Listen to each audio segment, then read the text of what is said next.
Hey guys, how are you doing? This is Madhvi from TaroticallySpeaking.com, and today I am going to talk to you about the death card.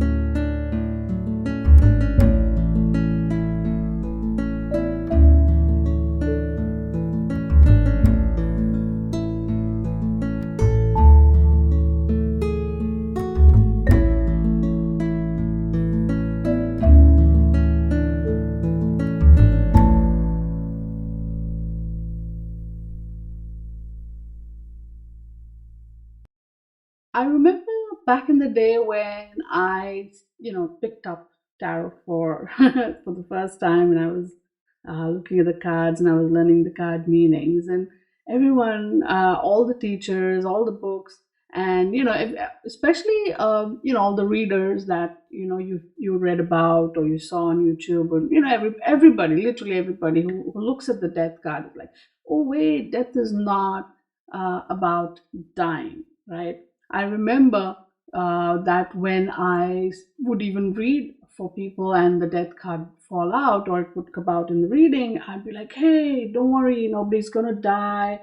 Death actually is a card of transformation. Death is a card of change. And I kept saying that, and I see a lot of YouTube videos where people talk about that, and they say that, and when they're doing readings for each other, and I'm like, that's okay, that's a great place to begin. And I'm not saying that that's a wrong thing to kind of go with. I'm just trying to put my thoughts out there about something that I have experienced over all of these years of doing readings for people and looking at the death card and all its different angles and forms and what have you. And specifically looking at the readings I've done where the death card has come up, and how those readings actually sort of the story that they told, and the feedback that I got, and so on and so forth. So it's kind of like a collating of my experiences and whatnot about this card, right? Essentially, if I were to summarize it, what I'm saying is death is not necessarily talking about transformation, it's hinting at it, but death is an ending. It is talking about an actual ending, right? That's it. That's what I'm saying. That death is an ending. And so, I mean, you must be like, what do you really mean, Madhvi? And I'm like, okay, let me show you. Okay, let me show you what the images of the death card that we know, the different death cards, the main ones. Yeah, we have the Marseille Tarot, the Rider Waite Tarot, and the Thoughts Tarot deck. And I put them side by side here on the slide. And we're going to see what's going on in the picture, and maybe we can kind of try to understand what's going on here, right? Why I'm saying that, why I'm saying that even the image kind of hints at what I'm trying to say, where, death is the end.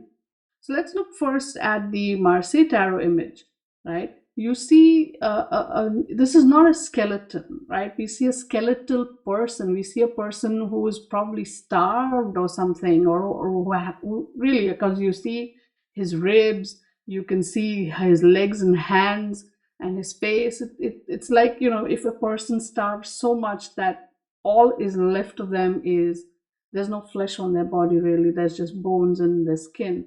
This is how it would look like.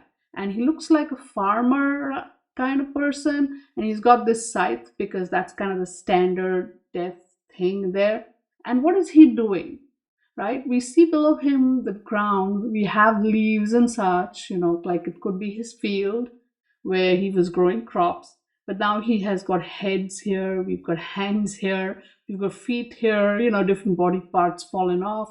And it looks like he's kind of, maybe he's removing all the weeds and all these dead people's body parts, right? It's again very symbolic. We see this red here, we see this red at the base of his spine here. There's this red is in the Marseille Tarot, red is about energy, it's about anger, perhaps even in that sense. If I were to just use my imagination, it looks like, this is some guy's field, right, where he was growing crops, and then the battle happened, yeah, and people died, And so he couldn't, obviously, because there was a war going on, so he couldn't really grow and go and do his thing. Like if he's a farmer, he couldn't grow his crops there, right? And everything just went to waste, really. If he had crops growing in there, they definitely were destroyed in the battle, in the war. And now he's left with these body parts of dead people. And he's like, fine, the war is over, and maybe I got a new king, or new someone up there in the government machinery, but hey, at the end of the day, I still gotta go and grow my crops, because look at him, he's starving, right? And so he's like, all right, let's go clean the field. And off he takes his scythe, and he goes and he starts cleaning up, right? This is the big ending energy here. Like, okay, stuff happened, and there's remnants of that battle or whatever that happened, and let me clean it up, let me clean all the weeds out, let me get this field clear, so now I can start the process of growing my crops again. Okay. Look at it, look at what's going on here. um, Now let's look at our very familiar picture from the Rider-Waite-Smith tarot deck. And now we actually have a skeleton here. He's wearing his nice armor. So now he's protecting himself. Armor is for protection, right? And he's holding this flag with this white flower, which is all about peace and such. Even his horse is white in color.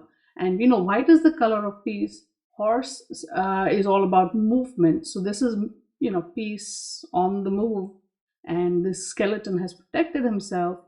And what do we see? What else do we see here? We see this is the emperor from the emperor card, and he's like dead, right, in this image. And the emperor stands for structures, it stands for the entire kingdom. He represents the leadership of that kingdom. And that is now the end, over, dead, right?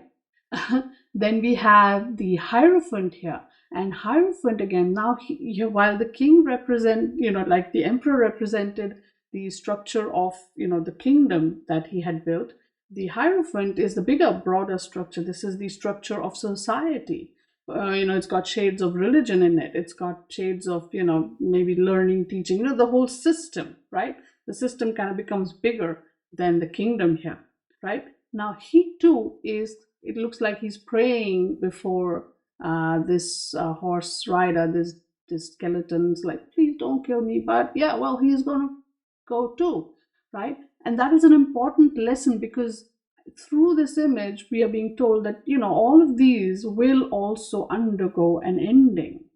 Okay, no system, no overarching system really stays what it stays. It undergoes some kind of an ending. Anything that has become too much has to end. And that is where we are at in terms of death. Like even this guy, even this one is going to go. Then we see this lady, perhaps she's from the strength card. She's here in the corner, and we know strength is all about compassion, understanding, inner strength, right? And she too seems like she's given up. Her inner strength is over, right? So no matter how much you hold on, at some point, even your patience, your understanding, your strength, your compassion, all of that comes to an end, and she's giving up.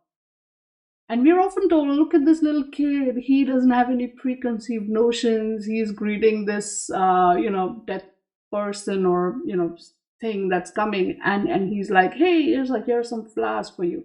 And I'm going to say something that's going to be a little controversial, maybe. Is that, this little kid is also going to get it, right? He's fearless, and he's welcoming it, but even this, right, even he is going to be gone, right? This death is going to come for all of these people here.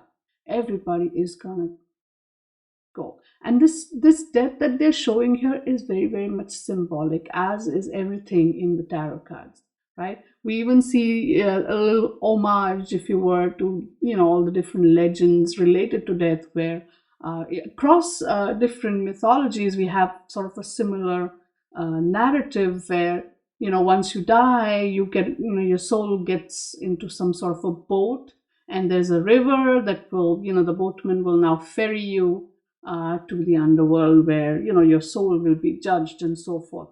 And trust me, this narrative comes in various mythologies. You have it in the Egyptian and the Greek, and so it's very common in that belief system that your soul will be ferried there, right? And it's interesting that this card shows or hints at something new that will come. We have maybe even this image of the kid, right? But we also have this little sunrise over here. And again, remember, this is far away. This is not like right in the foreground of the picture. This is in the background. So this could be something that either happened before or will happen in the future, depending on how you are seeing it. But this is not here and now. In this picture, right now, everything is ending. We also see a similar vibe in the image of the Thoth deck, where now we see all these different creatures. And now we actually have like a skeleton with the crown and the scythe and everything coming in and trying to harvest or reap this. And we are seeing the cycle of maybe the souls. We are seeing, reincarnation happen. We see the energy, the souls releasing and everything. So what's happening is he's ending these things and releasing the soul. It is still an ending. Okay? The transformation that we talk about, the change that we often say, hey, death is change. This change has not happened yet, because before the change has to happen, whatever is the old stuff, whatever needs to be cleaned up, the stuff from the past, the structures, the systems, the compassion, the patience, even though, oh my God, this, fearlessness even, and the souls, everything is now ending. And that is what's going on in the death card. The transformation will come after, not during, after. So for instance, now let's also look at it in the, let's look at the bigger picture. We've often seen this sort of image, this whole structure where of the major arcana cards, where we have the Fool and we have all these the major arcana in three layers of 7 cards. And so the story begins with the Fool sort of jumping off the cliff, encountering the magician and the high priest, which is the male energy, female energy, the creative energy, the intuitive energy, right? So if you were to say, talk about the journey of the Fool like a journey of a regular person who's on a quest perhaps, or who's on this journey of self-discovery, or even a little child who is born, right? One way or the other, we have that Fool, that beginning, that where you don't know anything and you're just kind of saying, hey, let's just go. You encounter these two energies within yourself, perhaps. You have that creative energy, you have that intuitive energy. And then here, and again, this is on the material plane, the first 7, right? So we have the mother and father energy, the nourishing energy of the mother, the structure energy of the father, the emperor here. And so this is our world. Like first we say, oh, I'm a girl, I'm a boy. And then, you're like, oh, this is mom, this is dad, right? And as we grow up, we learn, oh, look, there's society, there's religion, there's culture, there's all of that. And then we get into this lover's card where we kind of understand our, and we become like, oh, it's like a sexual awakening. And that's, normal. Remember your teenage, you're like, hey, you feel that whole energy going. And it's also that point where you want to be considered an adult. You want people to talk to you like an adult. And then you go out into the world and you're like, oh, I'm going to form my own identity. And this is the first stage of life. Then you come to the second stage where now you are growing emotionally, mentally, and you're becoming a little bit of better human being. You discover your compassion, you discover your inner wisdom, you discover that, okay, there are people around you who will also show you different kinds of compassion, who will give you the wisdom when you ask for it. You start to see the different cycles of life at play with, in the wheel of fortune. Good things lead to, actions have consequences. Good leads to good, bad leads to bad, and so on. And a sense of justice, a sense of balance starts to develop within you, right? And as that happens, you, in the Hanged Man, you kind of maybe take a pause and you start seeing things a little bit different than what you have been seeing now, or thus far. And you're like, wait a minute, I'm trying, you start seeing the world from a different perspective. And as that sort of, takes root, what happens is you come here in your death card. So your old ways of thinking, feeling, expressing, experiencing, and understanding, all of these, the old ways go, the old ways die, the old ways, the old cycles, the old perspectives, the old perceptions, all of this will die. That happens here in the death card. This is the end of, the old stuff, this which is now no longer serving you, because now here in the Hangman, your perspective has changed, and that change has come because of all these previous experiences. That change has led you to say, hey, I'm going to discard all the old stuff, the old ways, and I'm going to start figuring out a new way for myself, a new way that makes more sense. Then you come here in the Temperance, right? And Temperance, again, if you look at this sunrise here, and I know it's maybe tiny here, but look at your card if you have to, right? This could be, the Temperance could be on the other side of that little mountain sunrise, and image wise or location wise or whatever. But the point is, after this ending has happened, after all the old stuff is ended and cleared away, that is when you find yourself in the Temperance. You're like, okay, that evolution process begins here, right? From silver to gold. That is what's happening here. From silver, you are now still going to turn into gold. It's not happened yet, right? This process begins here. So if you want to really say, then this evolution, this change is starting in Temperance. It hasn't completed yet, by the way. It'll complete here in the World card. So we still have a ways to go here. In Temperance, after the Death card, you just kind of find a breathing space. You're like, okay, you're kind of collating all that information, and it's making sense on a higher level, so to speak. Then in the Devil card, you discover your attachments to the material world. You're like, oh, I still have, all these needs, these desires, these connections, these attachments that I have in this material world that I'm living in. I'm chained to my desires, right? That's the realization in the Devil. In the Tower, the universe is like, okay, let me help you. And this lightning burst of insight, of understanding, of even spiritual energy comes in. And this structure that you have created for yourself, the structure that you thought was keeping you safe and secure as you grew, etc., all of this whole structure is going to come crumbling down. That's your ego, that crown here, and everything's on fire, right? But that, if you imagine, if you will, that this is inside the tower, what happens is when this tower crumbles down, you are thrown out. And that's what we see here, the man and the woman being thrown out of here. And that's the universe kind of helping you, stepping in, saying, hey, get out. You've started this process of change and realization and understanding.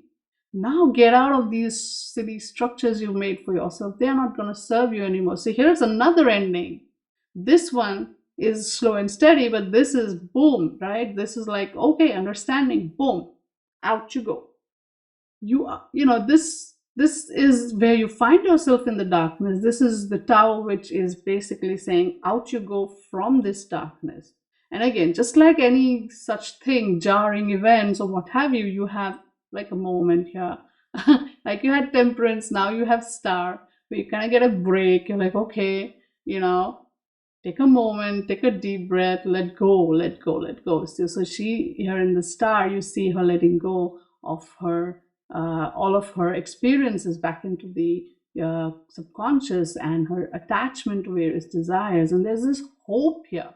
Again, remember, star people say, oh, it's positivity, hope, I know, the new beginning. Again, star is not a new beginning, it's the hope of a new beginning. It's the positive energy which says, oh yeah, a new beginning is around the corner, it's gonna be good, right? The new beginning hasn't happened yet, here yet. Understand? Maybe I should make a big presentation about each of these cards. And then we have the moon, where again, once all of that has happened, this whole thing, you're out of that structure now, you've taken a break and you've let go and whatnot. This attachment is finally gone. But now, what about this? Moon, now you're confused, right? Because whatever you knew from before is now not there. The structures, the ideas, the concepts, the chains, everything, the thought processes, all of this. Now you're like lost. You have to figure it out. Just like, here we have an eclipse, right? So there's all that reflection, there's all that, moon energy blocking the sun energy, your different instincts, that stuff from your subconscious, everything comes up, and you're now trying to figure yourself out again, but now with a clean slate, right? And that gives you that sun energy again, a very playful energy. Maybe this little kid is now here, right? And now you're like, oh, okay, this is nice, this is an adventure. I know you've overcome this wall in the back representing the old thing, and you're ready to go on that adventure to again discover yourself. So that's why you're like a child. You're again back to a clean slate, the pure energy of the child, ready to explore and figure himself or herself out.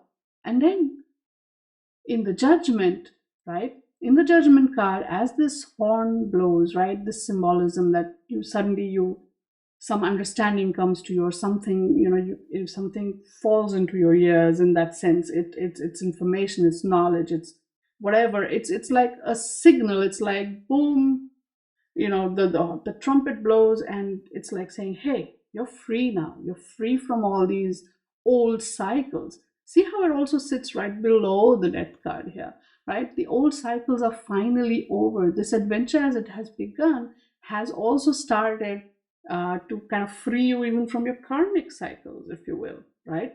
And then you finally find yourself in the world card, and you're like, hey, here I am. I'm one with the universe. This is me. Let me understand this. This is actually the cycle's close. This cycle, which began here with the Fool, has closed here.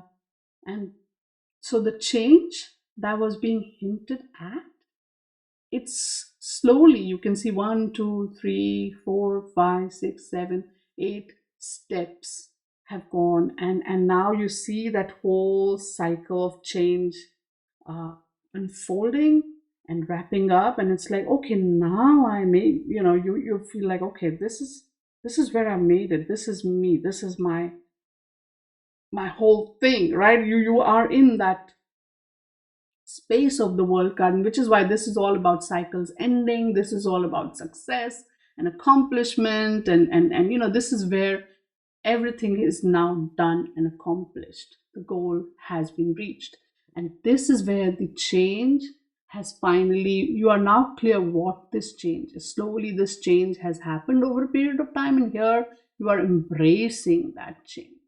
So then what happens is you get into that Fool card again, right? Because once the cycle of change has set in, you find yourself back in that Fool card again. Here you are again, huh? And you're like, okay, now that I have understood this, now that that change has begun, let us now go on another journey, another cycle, another quest, if you will, and the quest begins.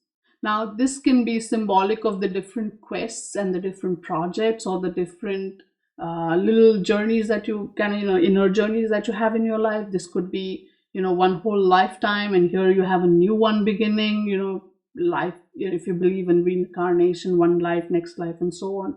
This essentially, it's all about, symbols. So you can interpret it metaphorically in any way that makes sense to you. But that, again, brings me to my point.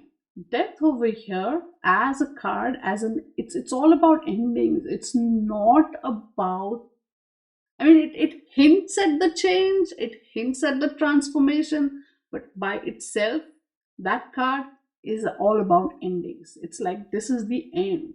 All of this is ending. The change will happen after.